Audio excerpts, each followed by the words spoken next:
今回は、エアフィックスのス通過です。なんだか箱がやけに汚いな。これも例のごとく、30年くらい眠っていたキットですから、箱の方も良い具合に汚れてしまってます。パッと見た感じでは、パーツの破損や紛失はなさそうです。とりあえず、デカールの状態もそれなりに見えるな。説明書とパーツの付き合わせを入念に実施した結果、細かいパーツも含めて問題なさそうです。作っていく終盤で、パーツの不足に気づいたりするとショックだからな。自作できそうなパーツならまだいいんですけどね。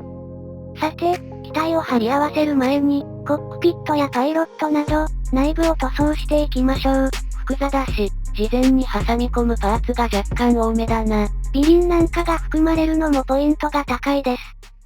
コックピットの色は、RLM2 グレーです。ドイツ機でよく使うな。とても塗りやすい色です。今回は、ディテールがしっかりしてるので、面相筆で押さえていきます。床面も入り組んだところは、面相筆だな。その後、平らな部分を平筆で押さえます。RLM2 グレーを塗り終わったら、ボックス類などを塗り分けていきます。ちょっと広めの平面には、大きめの面相筆。より細かな部分には、それ相応の筆で対応だな。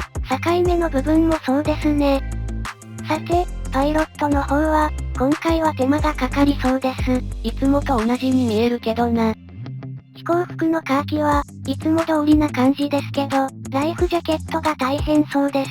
まず、白で下塗りをして、黄色で着色していきます。確かに黄色は厄介だ。それに加えて、今回は、しっかりと凹凸がついてるので、塗料が乗りにくい箇所が出てきます。重ね塗りするほかないね。毎朝、会社に出る前と、帰ってから塗装して積み重ねます。何回塗ったか忘れた頃に、黄色は完成しましたので、その他の箇所の塗装を進めて、パイロットの塗装は完了です。一時は終わりが見えなくて焦ったな。いつもより3、4日は、余分にかかりましたね。とは言っても、他の部品を、並行して進められはしたけどな。はい、パイロットだけ塗って、力尽きるってことも、そうそうありはしませんから。他のパーツを並行して処置できました。と言っている間に内部の塗装は完了だ。RLM2 グレーは、塗っていて気持ちよかったです。どんな風に塗っても、ムラなくいける感じがするもんな。黄色も結果的によく色がついてくれました。次は、組み立てと接着だな。それでは、貼り付けていきましょう。各パーツを乗っけて、蓋をするだけだな。ただ、機体の前の方は、改めて艶消し黒で塗装しました。貼り合わせた後、中が見られる箇所だったからだな。その機種部分に、上からパーツを重ねます。今回は挟み込むだけじゃないんだな。塗装の前の切削が、ちょっとかさむかもしれませんね。主翼の取り付けです。骨太な感じのしっかりした主翼だな。ちょっと胴体との隙間が目立つ感じです。これもまた埋めたり削ったりが必要だ。ちなみに、パイロットが引っかかりました。簡単に入ると確信していたのに、なんとか入ったな。いや、焦りました。一旦、パイロットは取り外して、凸モールドを修復します。合わせ目を消すときに壮大に削ってしまったからな。マスキングテープの際に、程よい量のサーフェイサーを持っていきます。さて、凸モールドのサーフェイサーが十分に乾いたら、本体の塗装を始めます。RLM70 ブラックグリーンだな。塗装図を見ながら、ラフに明細を書き込んでいきます。後のことを考えると、少し広めに塗った方が良いかもな。1回目の塗装の結果です。いつも思うが、ドイツ軍機の濃い方の色は、糊みたいな色だな。当然のことながらムラだらけなので、重ねて塗装していきましょう。それでは、重ね塗りです。明細の柄は少し崩れても問題ないので、前の塗面を壊さないことに集中します。意外にこの色は、ムラが出やすいもんな。鮮やかな色もやりにくいですが、黒に近い色も案外難しいんですよね。ちょっとした力がかかっただけで、プラの色が目立つようになってしまうからな。2回目の塗装結果です。ちょっと色が濃くなったかな。まだまだ道のりは遠そうですけどね。とにかく、塗装を進めていきましょう。3回目の塗装です。まだ塗料が乾いてない状態だと、かなり色が乗ってる気がするんですけどね。乾いてからじゃないとわからないんだよな。はい、この通り、まだ筆の通った跡が残ってるんですよね。根気よく塗り重ねていくしかないね。毎回同じ方向、同じ角度から筆を運ぶと、同じところで筆圧が高くなって、塗面を削り取ったりするので、意識して変えていきます。だいぶゴールの色に近づいてきた感じがするな。けれど、主翼の広い面がなかなか手強いです。モールドで仕切られてはいるけど、あんまり意味がないのかもしれないな。この微妙な局面に沿って、本当に忠実に筆を運ぶ必要があります。筆の圧力が許容を超えると、すぐに塗面破壊が起こるんだよな。こんな感じで、すごくデリケートな色です。こうなったら甘んじて受け入れて、次の回にかけた方がいいですね。5回目ともなると、かなり改善してきましたが、筆の支点の部分の跡が、まだ気になります。これは、なかなか厄介そうだな。今回のブラックグリーンの塗装は、1回あたりがだいたい10分くらいかかってます。平均かちょっと短いくらいかな。明細のおかげで塗る面積が、機体の4分の1くらいになってますからね。下面2分の1と上面の半分が違う色だからな。これで6回目、かなり良くなってきたな。あとは、厚ぼったくならないように注意したいな。5倍希釈でも油断は禁物ですからね。1回10分の塗装となると、ここまででかかってる時間は、だいたい1時間くらいか。そんなに大した話じゃないな。乾燥させるために最低4時間は、寝かせるので、期間の方がそれなりにかかりますね。7回目の結果。ここまで着色されると、一安心です。今回もなんとかなったという感覚だな。黒に近い色は、結構苦手意識もありますから。今回、3色の気体色をそれぞれマスキングした上で、順番に塗っていかねばならないんで、比較的制作期間が長くなりましたね。普通の曲線の明細なら、マスキングせずフリーハンドで同時に塗り進められるもんな。8回目で塗装完了です。まあ、回数的にはこのくらい普通だな。細かい部分で塗り切れてないところは、後でカバーすれば問題ないですね。次の色に進みましょう。というわけでマスキングいたしました。この色のついてない側を、RLM71 ダークグリーンで塗るわけだな。はい、その通りです。とにかく、テープを貼った境の部分に、塗料が溜まってしまわないように、筆を運ぶ方向に気をつけます。テープから離れる方向か、平行方向にしか動かしてはいけないな。テープ側に筆を動かしてしまうと、テープのところに筆が引っかかって、塗料が溜まってしまいがちです。凸モールド修復の時は、サーフェイサーを溜めなきゃいけないが、これは、その逆だな。ダークグリーン1回目の塗装はこんな感じ。あとは、ブラックグリーンと同様、塗り重ねだ。ダークグリーンの方は、ブラックグリーンに比べると、いくらか気が楽です。ムラが消えてくれやすい良い色だからな。おそらく塗り重ねる回数的には、ブラックグリーンとそう変わらないと思います。塗るときにどれくらい気を使うかが違います。ちょっと回数を飛ばして5回目です。狭い面積のところは、もうかなり着色されているな。最初は、後から塗る方を、より濃い色であるブラックグリーンにするべきかと悩んだのですが、結果的にダークグリーンの方で良かったのかもしれません。テープからはみ出していたブラックグリーンも、ほぼ駆逐しつつあるからな。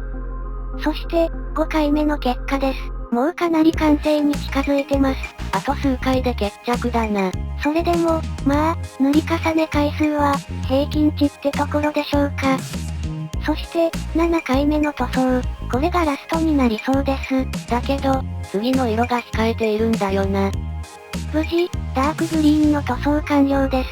これが7回目の塗装だったから、累計15回の塗装だったな。次は、機体仮面の塗装です。機体仮面の色に対してもマスキングを実施してます。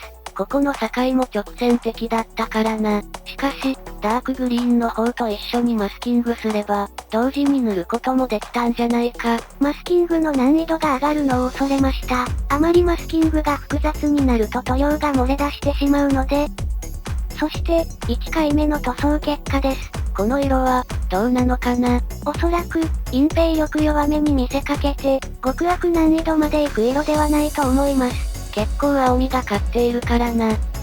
一足飛びに飛ばして4回目の塗装です。ここでも見て取れるが、まだムラが多いな。やっぱり薄い色なだけあって、簡単にはいきません。濃くてもダメ、薄くてもダメばっかりだな。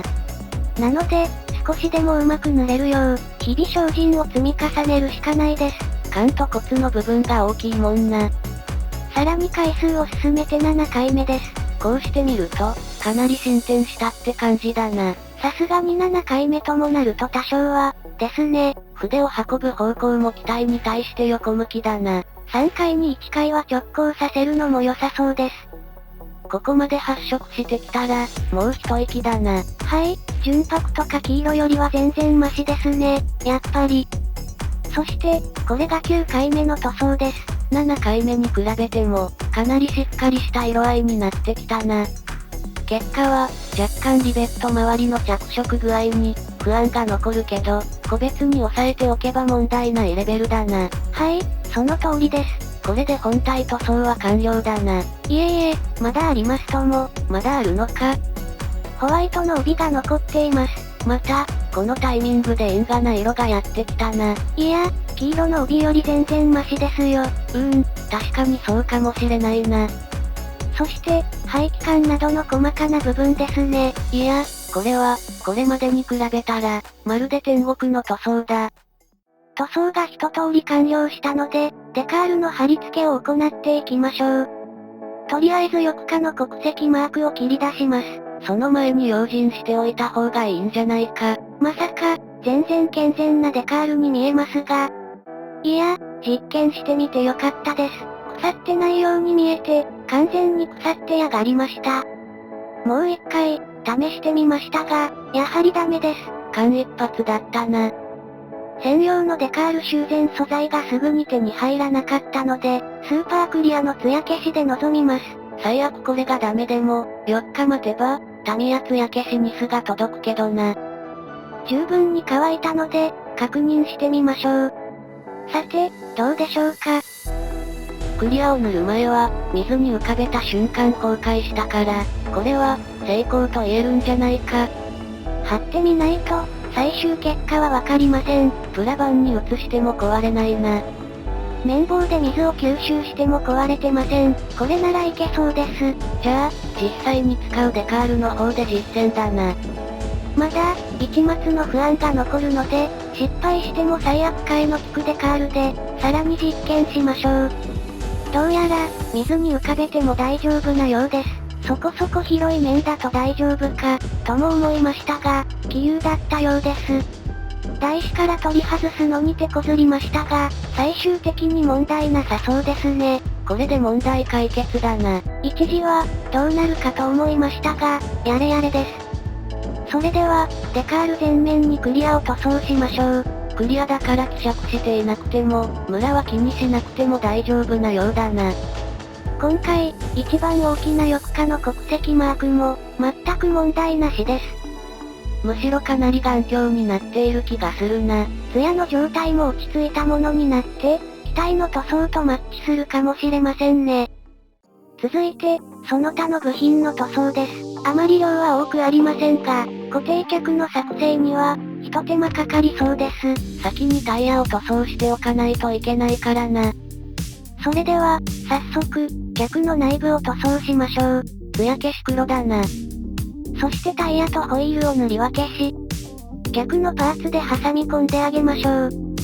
あとは、タイヤ部分をマスキングした上で、ブラックグリーンで脚を塗装します。マスキングを貫通することは、まずないと思うが、少し用心した方がいいな。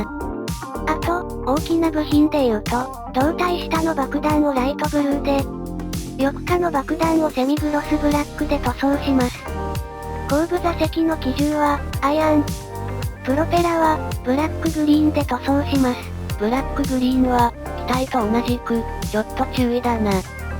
そして、スピナーは、セミグロスブラックとホワイトの塗り分けなので、マスキングしての塗装です。テープは、曲面にフィットするよう、パンチコンパスで切り抜いたが、うまくいったかちょっと心配だ。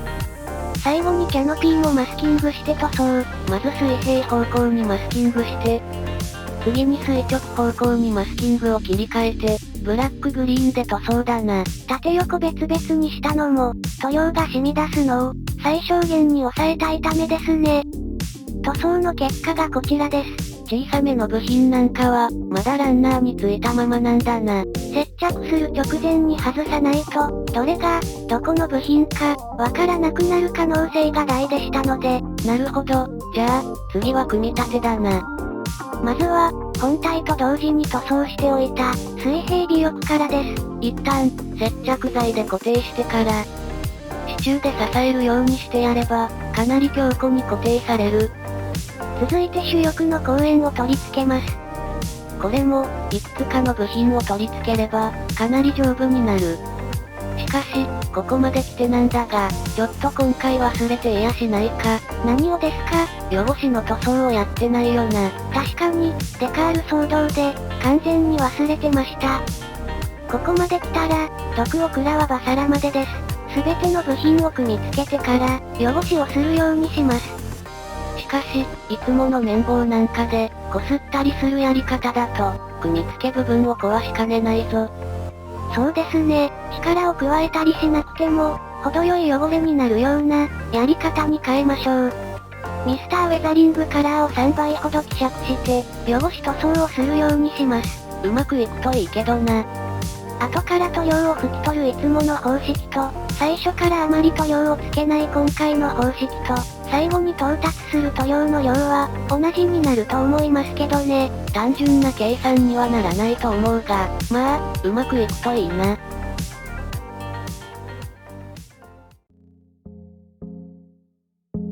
ユンカース 87B にス通過完成です。